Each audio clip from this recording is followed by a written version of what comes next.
লাগছে? ভালো লাগছে। সামনে যে লোকসভা ভোট, কাকে চাচ্ছেন, আইএসএফ না টিএমসি? আইএসএফ। এই রোদের সময় কেউ কি টাকা দিয়েছে আপনাদের এই মিটিংয়ে? না না না না না। বিরিয়ানি? হ্যাঁ, কেউ বিরিয়ানি দিয়েছে কি? না নওশাদ সিদ্দিকীর আগে কি কোনো জনসভায় দেখেছেন? না। এই প্রথম দেখতে এসেছেন। কোথা থেকে এসেছেন? আমরা এখান থেকে 1-2 কিলোমিটার দূর থেকে। কি ভাইজানা মহব্বতে না পার্টিগত?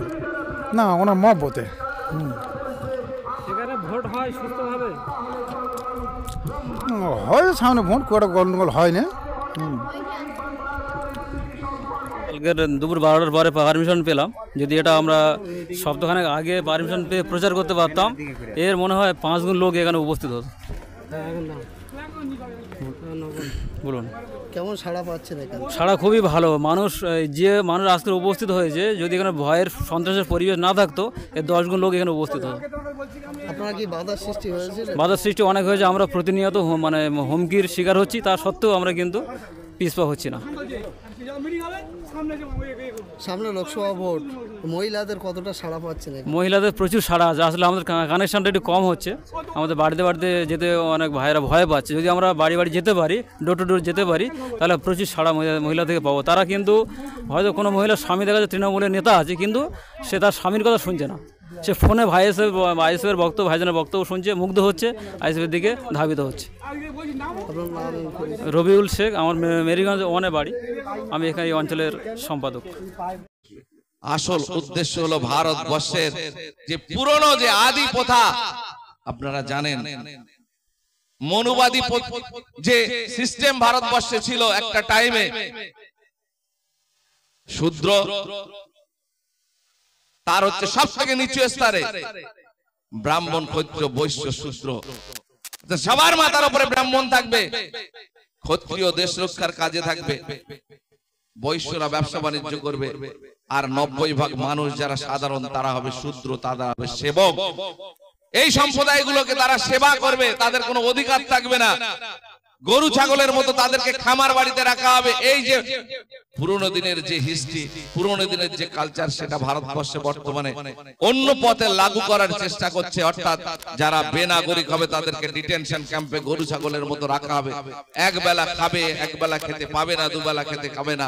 এদেরকে গাড়ি করে ভরে বিদেশের বিভিন্ন জায়গায়, শ্রমের বিশাল চাহিদা আছে আমার দেশে, প্রচুর কর্মক্ষম মানুষ যাদের শ্রমটাকে বিদেশে মূল্য, অর্থাৎ একটা নির্দিষ্ট মূল্যে বিক্রি করা যাবে, সস্তায় তাদের সাপ্লাই করা যাবে, তার বিনিময়ে অর্থ উপার্জন করবে, যেটা ইতিপূর্বে পৃথিবীর অন্য একটা রাষ্ট্রে দেখতে পাওয়া যায়। সুতরাং এই লড়াই যদি আপনি মন থেকে না লড়েন, এই বিষয়গুলো যদি আপনি বুঝতে না পারেন, আপনি যদি এখনো ঘুমিয়ে থাকেন, আপনার ঘুম কেউ ভাঙাতে পারবে না। আপনার ডিটেনশন ক্যাম্পে গিয়ে আপনার ঘুমটা ভাঙবে। এই যে বিজেপিকে যদি আপনি সেন্ট্রাল থেকে না হটাতে পারেন, একটার পর একটা মন্দির আর মসজিদের নামে লড়াই বাজিয়ে দিচ্ছে, সরকারি টাকায়, সাধারণ জনগণের টাকায় মন্দির বানাচ্ছে। আমাদের দেশের রাজ্যে যারা ক্ষমতায় আছে তারা কি কোনো অংশে কম?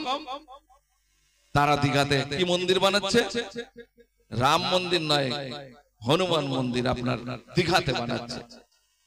দেশের সরকার বানাচ্ছে রাম মন্দির অযোধ্যাতে। আমার রাজ্যের মুখ্যমন্ত্রী দীঘাতে আপনার আমার সম্পদ, হাজার হাজার লক্ষ লক্ষ টাকার সম্পদকে অ্যাকোয়ার করে সেখানে জগন্নাথ মন্দির বানাচ্ছে।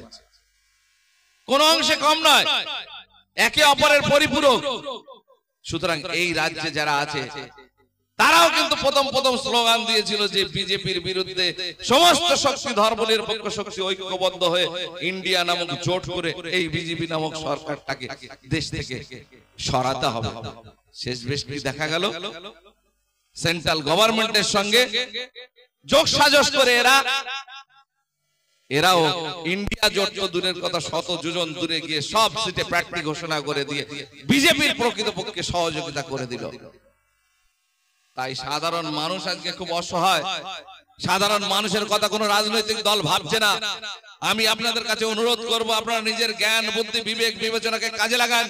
কাজে লাগিয়ে এই লড়াইকে আমরা আইএসএফ বলছি এটা মানুষের হকের অধিকারের মাথা উঁচু করে বাঁচার, ভারতবর্ষে বাঁচবো থাকবো এর লড়াই। এই লড়াইতে আপনি যদি সামিল না হতে পারেন আগামী দিনে আপনি দেশে বসবাস করতে পারবেন না।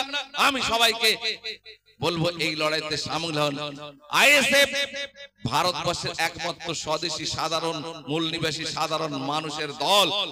এই দলের হাত আপনি যত শক্ত করবেন আপনার জন্য বিধানসভা লোকসভাতে গলা ফাটিয়ে আমাদের কর্মী সমর্থক নেতারা যারা ভোটে দাঁড়িয়ে আপনার জন্য কথা বলার জন্য যাবে তাদের হাত যত আপনি মজবুত করবেন আপনার মাটিতে আপনার বসবাস, আপনার শান্তিতে বসবাসের জায়গাটা তত মজবুত হবে। আপনারা দেখতে পাচ্ছেন যে আমাদের রাজ্যের একটা বিধানসভায় একটা এমএলএ কিভাবে প্রতিনিয়ত আমার আপনার আশা সাধারণ অসহায় গরিব মানুষের জন্য গলা ফাটিয়ে চিৎকার করছে, যেটা ইতিপূর্বে সংবিধান শপথ নিয়ে যারা বিধানসভা বা লোকসভাতে যেত আজ পর্যন্ত আমাদের নজরে নেই যে এরকম একজন এমএলএ প্রতিনিয়ত গরিব অসহায় মানুষের জন্য গলা ফাটিয়ে চিৎকার করছে এবং গোটা ভারতবর্ষ তথা পশ্চিমবঙ্গের মানুষ যাকে এক কথায় চিনতে পারছে যে গরিব মানুষের মুচিয়া, গরিব মানুষের কণ্ঠ হিসাবে প্রতিবাদ করছে। তাই তো আজকে দলে দলে মানুষ এত রোদ্দুর হলেও গাঁটির পয়সা খরচা করে নওশাদ সিদ্দিকী যেখানে যাচ্ছে সেখানে গিয়ে হাজির হচ্ছে, কারণ মানুষ ভরসা করছে, আস্থা রাখছে যে এরকম একজন ব্যক্তিকে আমরা সামনে পেয়েছি যাকে আঁকড়ে ধরে আগামী দিনে বাঁচা যায়। তাই বলছি সেই বাঁচা মরার হাতকে আপনার শক্ত করতে হবে, আপনি যাতে ভালোভাবে শান্তিতে বসবাস করতে পারেন, আপনার অধিকার আপনি পেতে পারেন, সেই লড়াইতে শামিল হবেন। এই কথা বলে আগামী দিনে জয়নগর লোকসভা কেন্দ্রে আমাদের প্রার্থী মেঘনাথ হালদার মহাশয়কে লোকসভায় গিয়ে আপনার হকের কথা যাতে বুক চিতিয়ে বলতে পারে তার হাতকে মজবুত করবেন, আগামী ভোটে ভোট দিয়ে তাকে জয়যুক্ত করবেন। এই আশা ভরসা রেখে সবাইকে সংগ্রামী অভিনন্দন, ভালোবাসা, শুভেচ্ছা জানিয়ে আমি আমার কথা শেষ করছি। ইনকিলাব জিন্দাবাদ, আইএসএফ জিন্দাবাদ, আমাদের প্রিয় নেতা নওশাদ সিদ্দিকী জিন্দাবাদ। ধন্যবাদ মাননীয় আব্দুল মালিক মহাশয়কে ওনার মূল্যবান বক্তব্য দেওয়ার জন্য। সময়ের স্বল্পতার কারণে বক্তব্য অনেক দেওয়ার থাকলেও আমরা সেই সুযোগ করে দিতে পারছি না, এর জন্য আমরা দুঃখিত। এখন আপনাদের সামনে বক্তব্য রাখবেন জয়নগর কেন্দ্রের অবজারভার মাস্টার গাজী শাহাবুদ্দিন সিরাজি মহাশয়।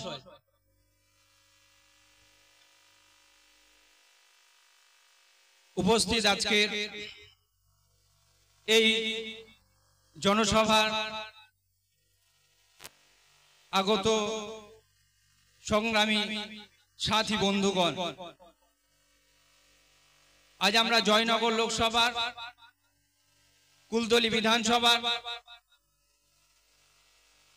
এই মেরিগঞ্জে দাঁড়িয়েছি। ইন্ডিয়ান সেকুলার ফ্রন্ট তার মনোনীত প্রার্থী মেঘনাথ হালদার মহাশয়ের সমর্থনে আগামী 1 জুন খাম চিহ্নে ভোট দিয়ে তাকে জয়যুক্ত করতে হবে। তার জন্য আজকে আমরা এখানে সমবেত হয়েছি। বন্ধুগণ,